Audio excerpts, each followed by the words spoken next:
नमस्कार, स्वागत है आप सभी का। मैं हूं आपके साथ सपना। महाराष्ट्र में औरंगजेब की कब्र को लेकर विवाद बढ़ता ही जा रहा है। इसी बीच सोमवार को नागपुर के महाल में दो समुदायों के बीच भारी बवाल हो गया। भड़की हिंसा को लेकर महाराष्ट्र विधानसभा में बड़ा हंगामा हुआ। मुख्यमंत्री देवेंद्र फडणवीस ने इस हिंसा को एक सुनियोजित साजिश करार देते हुए कहा कि विश्व हिंदू परिषद और बजरंग दल ने औरंगजेब की कब्र हटाने की मांग को लेकर प्रदर्शन किया था। इस दौरान उन लोगों ने प्रतीकात्मक तौर पर कब्र की चादर जलाई। इसके बाद यह अफवाह फैलाई गई कि उस पर धार्मिक चिन्ह था, जिससे माहौल गर्म हो गया और हिंसा भड़क उठी। वहीं हिंसा पर शिवसेना यूबीटी के सांसद संजय राउत की प्रतिक्रिया आई है। उन्होंने बीजेपी और मुख्यमंत्री देवेंद्र फडणवीस पर निशाना साधा है। संजय राउत ने कहा कि देवेंद्र और बीजेपी के कितने नेता नागपुर से हैं, उनकी गैंग ही दंगा करा रही है, इसमें कोई शामिल नहीं है। औरंगजेब का डर दिखाकर ये लोग देश को खत्म करना चाहते हैं। संजय राउत ने कहा कि औरंगजेब की कब्र को हटाने की क्या जरूरत है, महाराष्ट्र सरकार ही बजरंग दल वालों की है, लोगों को क्यों भड़का रहे हैं। आपको जो चाहिए वो खुद कर लो, आपकी सरकार है।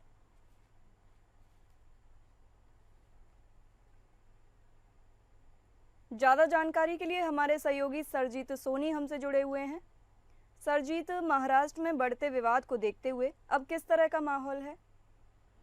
जिस तरह से नागपुर में औरंगजेब के जो मामले पर जो विवाद उठा था, जिसमें पथराव किया गया था, पुलिस के ऊपर भी पथराव किया गया था। इस मामले में अब तक 50 से अधिक लोगों को गिरफ्तार किया गया है। हालांकि मामला अभी शांत बताया जा रहा है। पुलिस की बड़ी टुकड़ियां वहां पे भेजा गया है। एसआरपीएफ की जो टीम है वो वहां पे मौजूद है और जो गिरफ्तार किए गए लोग हैं उन्हें आज कोर्ट में प्रोड्यूस किया गया है। और जिसके बाद हिंसा का जो मुख्य आरोपी है उसकी भी तलाश की जा रही है। सीसीटीवी फुटेज खंगाले गए हैं। 100 से अधिक जो फुटेज है वो सीसीटीवी फुटेज खंगाले गए हैं, जिसके आधार पर गिरफ्तारियां हो रही हैं। और वही मामला आज विधान भवन में भी सीएम ने इस मामले पर कठोर कार्रवाई करने की बात कही है और वहां के जो पालक मंत्री हैं वो वहां दौरे पर हैं और पुलिस से स्ट्रिक्ट एक्शन लेने के लिए बात कही गई है। हालांकि इस पर राजनीति अभी भी शुरू है। बहुत बहुत धन्यवाद सरजीत, हमें यह जानकारी देने के लिए। महाराष्ट्र में औरंगजेब की कब्र को लेकर विवाद बढ़ता ही जा रहा है। इस बीच सोमवार को नागपुर के महाल में दो समुदायों के बीच भारी बवाल हो गया। भड़की हिंसा को लेकर महाराष्ट्र विधानसभा में बड़ा हंगामा हुआ। मुख्यमंत्री देवेंद्र फडणवीस ने इस हिंसा को एक सुनियोजित साजिश करार देते हुए कहा कि विश्व हिंदू परिषद और बजरंग दल ने औरंगजेब की कब्र हटाने की मांग को लेकर प्रदर्शन किया था। इस दौरान उन लोगों ने प्रतीकात्मक तौर पर कब्र की चादर जलाई। इसके बाद ये अफवाह फैलाई गई कि उस पर धार्मिक चिन्ह था, जिससे माहौल गर्म हो गया और हिंसा भड़क उठी। वहीं हिंसा पर शिवसेना यूबीटी के सांसद संजय राउत की प्रतिक्रिया भी आई है। उन्होंने बीजेपी और मुख्यमंत्री देवेंद्र फडणवीस पर निशाना साधा है। संजय राउत ने कहा कि देवेंद्र और बीजेपी के कितने नेता नागपुर से हैं, उनकी ही गैंग दंगा करा रही है, इसमें कोई और शामिल नहीं है। औरंगजेब का डर दिखाकर ये लोग देश को खत्म करना चाहते हैं। संजय राउत ने कहा कि औरंगजेब की कब्र को हटाने की क्या जरूरत है, महाराष्ट्र सरकार ही बजरंग दल वालों की है, लोगों को क्यों भड़का रहे हैं। आपको जो चाहिए वो खुद कर लो और आपकी ही सरकार है।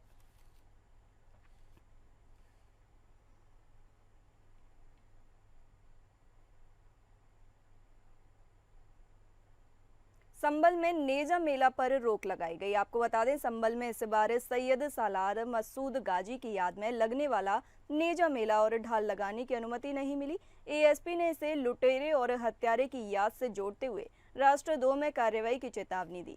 हत्यारे और लुटेरे की याद में न नेजा मेला लगेगा न ढाल लगेगी। अज्ञानता में ये मेला लगाया जाता रहा तो अज्ञानी हो, और यदि जानबूझकर ये मेला लगाया गया है तो वो देशद्रोही होगा।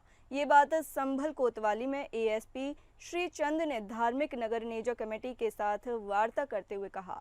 नेजा मेला 25, 26 और 27 मार्च को अलग अलग स्थानों पर लगना था। मंगलवार को ढाल लगाई जानी थी। नगर के चमन सराय में धार्मिक नगर नेजा कमेटी की ओर से सैयद सालार मसूद गाजी की याद में नेजा मेला लगाया जाता है। एएसपी ने कहा कि महमूद गजनवी ने सोमनाथ मंदिर लूटा था, उसका सेनापति सैयद सालार मसूद गाजी था। एएसपी ने आगे कहा कि ऐतिहासिक तथ्य ये भी मिलते हैं कि सैयद सालार मसूद गाजी ने लूटपाट की और हत्याएं की। इस पर दूसरे समुदाय के लोगों ने आपत्ति भी की है। इसलिए इस तरह के लुटेरे और हत्यारे की याद में नेजा मेला नहीं लगने दिया जाएगा और न ढाल लगाई जाएगी। यदि किसी ने ऐसा करने का प्रयास किया तो मुकदमा दर्ज किया जाएगा।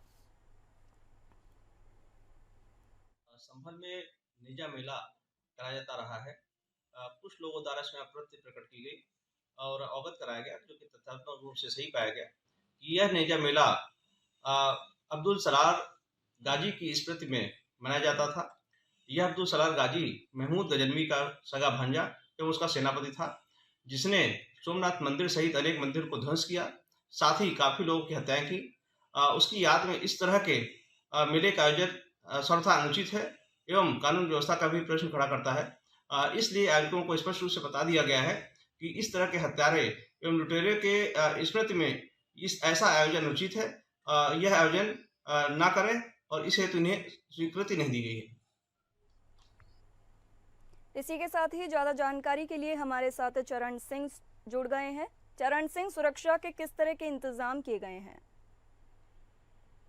जी, जनपद संभल नगर की बात करें तो यहाँ पर जो एक मेला जो है नेजा मेला लगता था, तो इसके लिए रोक लगा दिए। साथ ही कल एक बैठक भी की गई थी एएसपी द्वारा, और जो नेजा कमेटी के जो सदस्य है या फिर अध्यक्ष है वो पहुंचे थे, लेकिन उन्होंने कहा कि हम मेला लगाने की अनुमति दी जाए, लेकिन उन्होंने साफ मना कर दिया कि मेला की अनुमति नहीं दी जाएगी। साथ ही सद्भावना के नाम से अगर इस मेले को लगाना चाहते हैं तो लगा लीजिए, क्योंकि ये मेला महमूद गजनवी के जो सेनापति था मसूद गाजी, जो कि भांजा था महमूद गजनवी का, इसके याद में ये मेला का आयोजन किया जाता है। साथ ही 25 और 26 27 मार्च को कई अन्य जगहों पर यहाँ पर मेला लगना था, लेकिन पूरी तरह से यहाँ पर रोक लगा दी गई है। साथ ही पुलिस प्रशासन पूरी तरह से यहाँ पर मुस्तैद है, जगह जगह फोर्स की और जो लोकल पुलिस है, साथ ही पीएसी भी तैनाती की गई है। जी चलिए चरण सिंह, बहुत बहुत धन्यवाद हमें यह जानकारी देने के लिए।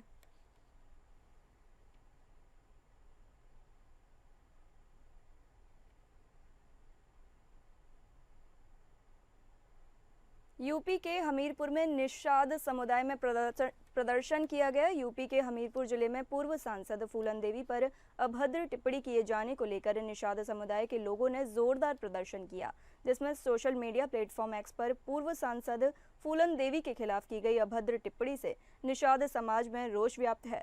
डॉक्टर आशीष द्विवेदी द्वारा की गई अमर्यादित टिप्पणी के विरोध में निषाद समाज के लोग डीएम कार्यालय पहुंचे। दर्जनों की संख्या में एकत्रित निषाद समाज के लोगों ने आरोपी के खिलाफ कड़ी कार्रवाई की मांग की। निषाद पार्टी के कार्यकर्ताओं ने जिलाधिकारी को ज्ञापन सौंपा और प्रदर्शनकारियों ने बताया कि इसमें टिप्पणी करने वाले युवक के खिलाफ मामला दर्ज करने की मांग की गई है। समाज के लोगों ने चेतावनी दी है कि यदि आरोपी के खिलाफ उचित कार्रवाई नहीं की गई तो आंदोलन तेज किया जाएगा। प्रदर्शन के दौरान सैकड़ों की संख्या में पूर्व सांसद पर अभद्र टिप्पणी करने वाले लोग शामिल हुए और जल्द से जल्द कार्रवाई की मांग की गई।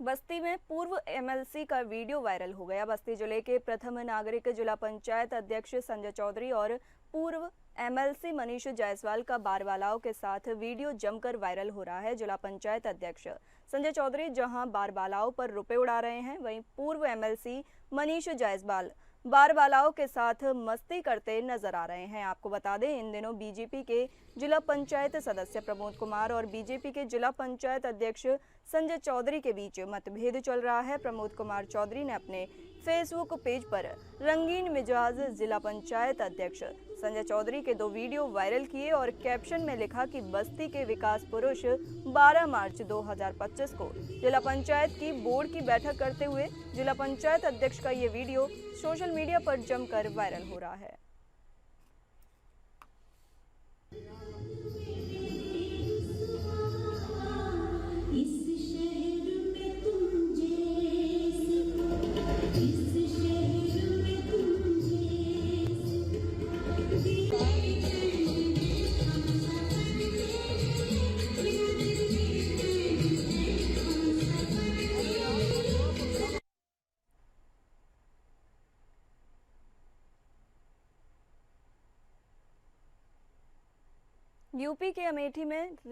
यूपी के अमेठी में रेलवे की बड़ी कार्रवाई सामने आई है। अमेठी के लखनऊ वाराणसी रेल खंड स्थित निहालगढ़ रेलवे स्टेशन के पास मौजूदा रेलवे फाटक पर बड़ा हादसा सामने आया है, जहां तड़के ट्रैक पर फंसी कंटेनर से मालगाड़ी की जोरदार टक्कर हो गई।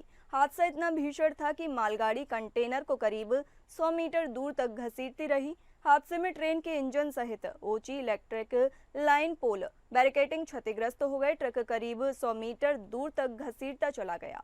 हादसे में कंटेनर चालक और ट्रेन चालक घायल हो गए हैं, जिन्हें इलाज के लिए अस्पताल में भर्ती कराया गया है। रेलवे के डीआरएम समेत कई अफसर मौके पर पहुंचकर जांच में जुट गए हैं। तो तभी पता चला यहाँ जो रेलवे क्रॉसिंग है, डंपर से कोई मालगाड़ी टकरा गई है। तो सब लोग वहाँ सुने, तो जो सब लोग स्टेशन थे यहाँ आए हैं देखने के लिए। कितने बजे घटना लग रही है? कितने बजे ये समय आता है? 2:30-3 बजे करीब था। अच्छा, कैसे पता लगा आपको? क्या आवाज़ आई? क्या हाँ, हुआ? वहाँ से कुछ खड़खड़ाहट की आवाज़ आई, तो स्टेशन पे आरपीएफ वाले यहाँ आने लगे, बताए कि अच्छा, क्या लगा जब आप यहाँ आए कि क्रॉसिंग बंद नहीं थी, उसकी वजह से जो है मालगाड़ी कंटेनर टकरा गई? क्या हुआ था? अब यहाँ देखा गया तो ये इसका गेट टूट गया है, लगता है इससे कोई टक्कर हुई है। माफिया अतीक अहमद का खात्मा हो गया, लेकिन उसके गुर्गों का आतंक अभी जारी है। अतीक के गुर्गों ने कौशाम्बी जिले में बीजेपी युवा मोर्चा के जिला महामंत्री हर्ष केसरवानी की जमीन पर जबरन कब्जा कर लिया। विरोध करने पर माफियाओं ने 50 लाख रुपए की रंगदारी मांगी। रंगदारी नहीं देने पर हथियारबंद माफियाओं ने हमला बोल दिया। महामंत्री हर्ष केसरवानी और उनके भाई शशांक पर हमला किया गया। घटना पर पहुंचे कोखराज थाना प्रभारी चंद्रभूषण मौर्य ने मामले को शांत कराया। घटना कोखराज थाना क्षेत्र के गिरसा चौराहे की है। पुलिस के सामने हथियारबंद अतीक के गुर्गों ने आतंक से लोगों में दहशत फैलाई है। हालांकि गुंडागर्दी का वीडियो सामने आने के बाद पुलिस एक्शन में है। एसपी के आदेश पर 6 नामजद और 40 से 50 अज्ञात लोगों पर केस दर्ज किया गया है। पुलिस ने मोहम्मद उमर, सलमान अहमद, रितेश केशरवानी, समर उपाध्याय, अथर मिश्रा और नितिश पांडे पर केस दर्ज किया है। उमर और सलमान अहमद माफिया अतीक के गुर्गे बताए जा रहे हैं। इन लोगों ने मेरी ज़मीन पर जबरन कब्जा किया। रसूलपुर गिरसा में जब मैं मौके पर अपनी ज़मीन पे पहुंचा तो वहां पे मेरी ज़मीन पर मुझे ही खोद कर गाड़ने की धमकी दी गई, जिसमें जब मैं वहां से निकलने की कोशिश कर रहा था तो मुझे वहां से घेर के उन्होंने जान से मारने की कोशिश की गई। और वहां पे पुलिस प्रशासन के सामने ही मेरे साथ अभद्रता हुई है, जिसमें मैंने एसपी कौशाम्बी को भी इसमें संगठन में मैंने उनको लेटर दिया। उसके बाद भी इन लोग का ये रसूख और ये माफिया गिरी है कि उसके बाद भी नहीं सुधरे। तब उन्होंने 15 तारीख को फिर से मेरे साथ एक नई घटना करने की कोशिश की, जिसमें मुझे रोक करके मुझसे 50 लाख रुपए की रंगदारी मांगी और मुझे जान से पूरे परिवार को मारने की धमकी दी गई। मैं योगी जी से और डिप्टी सीएम केशव प्रसाद मौर्य दोनों लोगों से मैं निवेदन करूंगा कि मेरी रक्षा करें, मेरे परिवार की सुरक्षा करें। मैं अपनी ही सरकार में ही मैं सरकार से भीख मांग रहा हूं कि मेरी मदद करें, मुझे इन जैसे माफियाओं से बचाएं। हरदोई में पुलिस टीम पर हमले का मामला सामने आया है। पचदेवरा थाना क्षेत्र के ललुआपुर गांव में दो पक्षों के बीच विवाद की सूचना मिली थी। मौके पर पहुंची डायल 112 की पीआरवी 2742 से आरोपियों ने दुर्व्यवहार किया। पुलिस टीम में तैनात आरक्षी सुनील कुमार, तुषार सिंह अत्री और धीरज पाल ने दोनों पक्षों को शांत कराने की कोशिश की, लेकिन अवधेश, कुलदीप और मनोज ने पुलिस टीम से गाली गलौज की। आरोपियों ने पुलिस कर्मियों को जान से मारने की धमकी दी और उनके साथ हाथापाई भी की।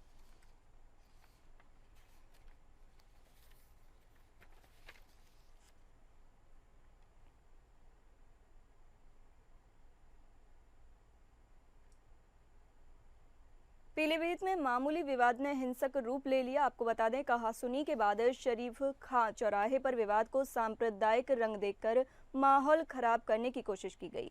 सूचना पर पहुंची कोतवाली पुलिस ने सख्ती कर भीड़ को खदेड़ दिया।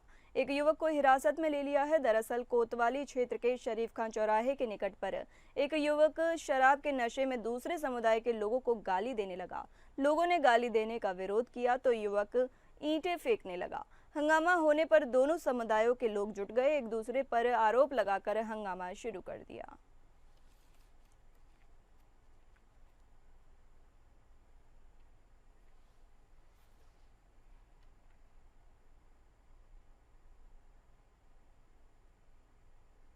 चित्रकूट में घर के बाहर बैठे दो लोगों पर फायरिंग हो गई। चित्रकूट में दबंग पड़ोसी युवक को सिगरेट न देने पर घर के बाहर बैठे दो लोगों को अवैध असलहे से गोली मार दी, जिससे एक व्यक्ति की मौके पर ही मौत हो गई तो दूसरा व्यक्ति घायल हो गया, जिसे इलाज के लिए जिला अस्पताल में भर्ती कराया गया। वहीं डॉक्टर ने उसकी हालत देखकर प्रयागराज के लिए रेफर कर दिया है। मामला पहाड़ी थाना क्षेत्र के कलवारा बुजुर्ग गाँव का है, जहाँ शेष नारायणपुर नाम का दबंग आरोपी शराब के नशे में सिगरेट पीने के लिए शिवचरण वाजपेयी के घर में किराने की दुकान में गया था, जहां शिवचरण वाजपेयी के बेटे से सिगरेट मांगने लगा। जब उसने देने से मना कर दिया, जिस पर वो गाली गलौज करने लगा। जो गाली देने का विरोध करने पर उसने पहले शिवचरण वाजपेयी को गोली मार दी, जिससे उसकी मौके पर ही मौत हो गई। घटना के बाद पुलिस बल मौके पर तैनात है। परिजनों की तहरीर पर मुकदमा दर्ज कर कार्रवाई की जाएगी। अभी आरोपी पुलिस की गिरफ्त से बाहर है।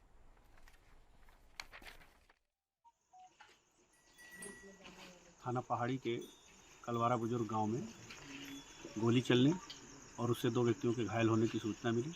तत्काल स्थानीय पुलिस और आसपास के थानों का फोर्स वहां पहुंच गया। उन्हें CHC पहाड़ी लाया जाएगा, जहां से जिला अस्पताल रेफर कर दिया गया। फिलहाल अभियुक्त फरार है।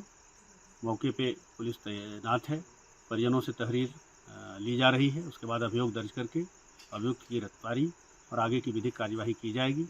गांव में पुलिस की टुकड़ी तैनात कर दी गई है और दबिश के लिए टीमें क्षेत्र में रवाना है। फिलहाल इस बुलेटिन में इतना ही। नमस्कार।